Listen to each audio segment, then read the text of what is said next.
बिस्मिल्लाहिर्रहमानिर्रहीम। अस्सलाम वालेकुम। बहुत साल पहले की बात है। एक बादशाह था जिसकी एक बहुत खूबसूरत बेटी थी। वो लड़की अपनी खूबसूरती और दौलत की वजह से बहुत घमंडी हो गई थी। कहीं से भी उसकी शादी के लिए रिश्ता आता तो वो उसे ठुकरा देती थी और उसका खूब मजाक बनाती थी। एक दिन बादशाह ने एक बहुत बड़ी दावत रखी और उसमें शहजादी से शादी करने वाले तमाम शहजादों को बुलाया। सब लोग अपने अपने मर्तबे के हिसाब से कुर्सियों पर बैठ गए। फिर शहजादी इस दावत में कई चीज़ों के साथ बहुत घमंडी अंदाज में आई और वह जिस भी शहजादे के पास से गुजरती तो वो उसे बहुत नीची नज़रों से देखती। फिर वह एक शहजादे के पास पहुंची जो बहुत ज़्यादा मोटा था।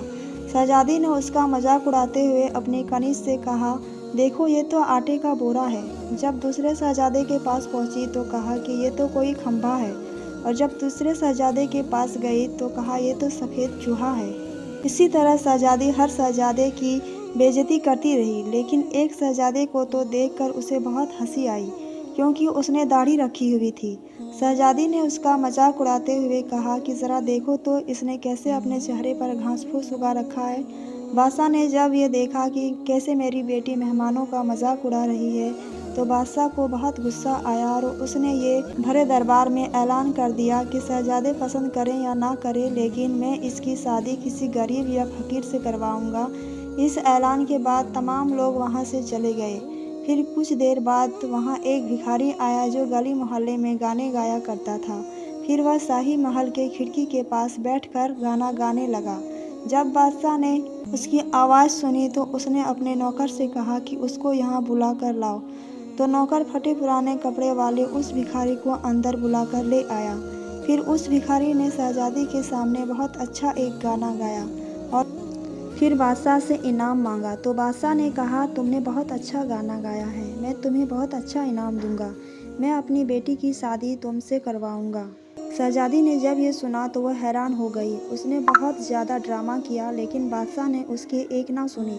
बादशाह ने उसे डांटते हुए कहा कि मैंने मेहमानों के सामने ये वादा किया था कि मैं तुम्हारी शादी किसी भिखारी से करूंगा। अब मैं वो कसम पूरी कर रहा हूँ। उसके बाद बादशाह ने उन दोनों का निकाह भी करवा दिया और कहा कि अब तुम अपने शौहर के साथ जाने की तैयारी कर लो। शहजादी रोती पीटती उस भिखारी के साथ गई। रास्ते में वह एक शिकारगाह के पास से गुजर रही थी। वो शिकारगाह बहुत बड़ी थी। तो शहजादी ने भिखारी से पूछा कि यह शिकारगाह किसकी है। तो भिखारी ने कहा कि मैंने सुना है कि तुमने एक दाढ़ी वाले का मजाक उड़ाया था। यह शिकारगाह उसी दाढ़ी वाले की है।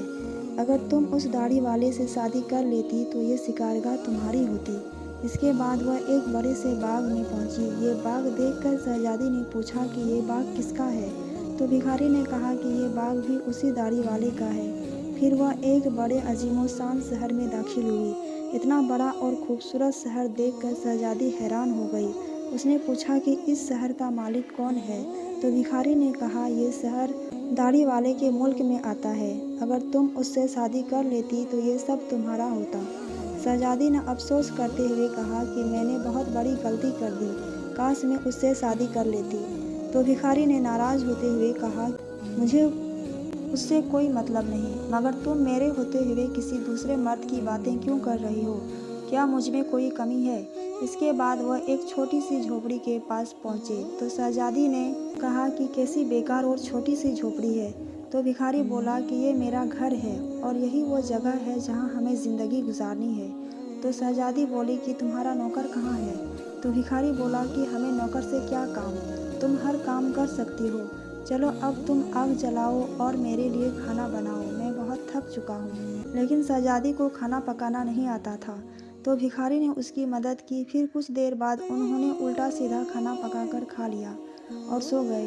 दूसरे दिन उसे भिखारी ने जगाया और घर का काम करने के लिए शहजादी पूरा दिन काम करती रही और ऊपर से भिखारी की डांट भी सुनती रही। किसी तरह से उन्होंने कुछ दिन गुजार लिए। एक दिन भिखारी ने कहा कि मैंने जो कुछ कमाया था वो सब खत्म हो चुका है, अब कमाने की बारी तुम्हारी है। मैं तुम्हें लकड़ी लाकर देता हूँ, तुम उससे टोकरियाँ बुन लेना। ये कहकर वो जंगल में गया और टोकरी के लिए लकड़ी काट कर ले आया। शहजादी ने टोकरी बनानी शुरू कर दी। उसने पहले कभी इस तरह का मेहनत वाला काम नहीं किया था। इसलिए उसकी उंगलियां जख्मी हो गई और उनमें से खून निकलने लगा। ये देखकर उसके शौहर ने कहा कि तुम ये काम नहीं कर सकती, मैं तुम्हें धागे लाकर देता हूँ, तुम उससे कपड़े बुन लेना।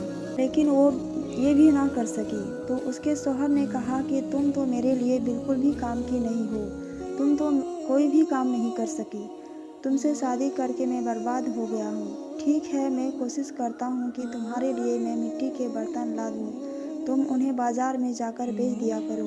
इस बात पे घमंडी शहजादी ने कहा कि जब मैं बाजार जाऊंगी तो मेरे मुल्क के लोग मुझे इस हाल में देख के मुझ पर बहुत हंसेंगे। तो शौहर ने कहा कि ये मेरा मसला नहीं है, अगर तुम भूख से नहीं मरना चाहती हो तो तुम्हें ये काम करना ही पड़ेगा। मिट्टी के बर्तन बेचने का काम बहुत अच्छा चल रहा था। लोग जब एक खूबसूरत लड़की को बाजार में बर्तन बेचते हुए देखते तो उस पर तरस खाकर उससे कुछ ना कुछ खरीद लेते। जब बर्तन बिक गए तो भिखारी ने और बर्तन ला दिए। इसी दौरान एक सिपाही वहां से गुजरा तो उसने बर्तन लेकर उसमें लात मारकर तोड़ दिया और कहा कि दोबारा तुम इस तरह से रास्ता मत घेरना, एक तरफ बर्तन रख कर बेचना, बीच रास्ते पर मत बेचना। शहजादी बहुत परेशान हुई। उसने सारा वाकया घर आकर अपने शौहर को बताया। शौहर ने कहा, तुम बिल्कुल पागल हो, तुमसे किसने कहा था कि तुम बर्तनों को ऐसे बीच बाजार में रख कर बेचो, आखिर वहाँ से लोगों को निकलने में परेशानी होती होगी। मुझे लगता है कि तुम ये भी नहीं कर सकती, ये तुम्हारे बस का काम नहीं है।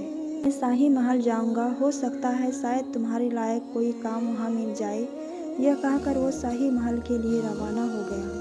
शाम को वो वापस आकर कहा कि तुम्हारे लिए शाही महल में मददगार बावर्ची की जगह मिल गई है, अब कम से कम हमें पेट भर के खाना तो मिल ही जाएगा। इस तरह वह घमंडी शहजादी एक मददगार बावर्ची बन गई। वह रोज सुबह से शाम तक बावर्ची खाने में रहती और रात का बचा हुआ खाना अपने घर ले आती। इस तरह दोनों मियाँ बीवी का गुजारा होने लगा। महल में आए हुए उसे कुछ ही दिन गुजारा था कि उसने सुना कि महल में कोई शाही प्रोग्राम है। जब मेहमान आने शुरू हो गए तो शहजादी बावर्ची खाने की खिड़की से उन्हें देखने लगी। गुलाम कीमती कपड़ों में मेहमानों का इस्तकबाल कर रहे थे। हर तरफ शानो शौकत और धूमधाम नजर आ रही थी, लेकिन शहजादी अपनी किस्मत पर आंसू बहा रही थी और अपने तकब्बुर और बेवकूफ़ी पर पछता रही थी। उसी दौरान वहाँ कुछ कनीज़े आए जिन्होंने शहजादी को लजीज खाने दिए। शहजादी ने उस खाने को टोकरी में रख लिए और घर की तरफ चल दी। अभी वह महल के दरवाजे से गुजर ही रही थी कि अचानक बहुत कीमती पोशाक पहने हुए एक आदमी ने उसका रास्ता रोका।